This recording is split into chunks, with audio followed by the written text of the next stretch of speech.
Mrs Rinku Chatterjee বলছি। আমার femur বোন রিপ্লেসমেন্ট হয়েছিল। আমার 12 বছর হয়ে যায়। তো তারপরে আমি চেক আপেই ছিলাম।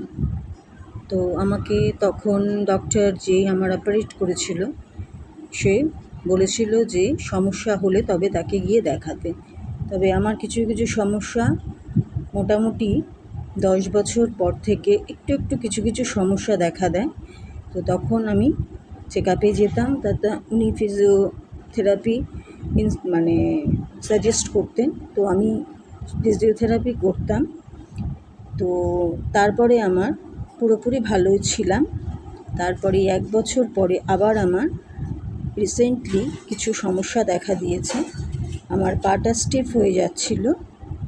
তো আমি তখন গুগলে সার্চ করে happy physio care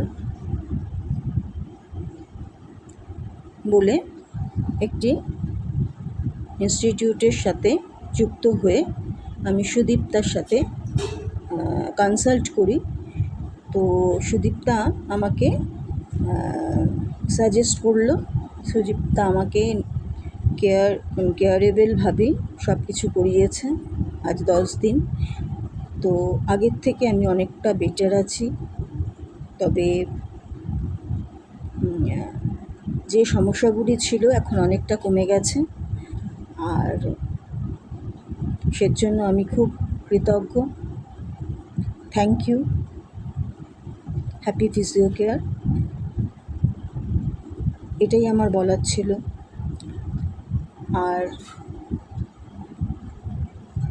in future আমার যদি আবার কিছু সমস্যা হয় আমি এখানেই করব, যাতে আমি খুব তাড়াতাড়ি কিওর হতে পারি। Thank you.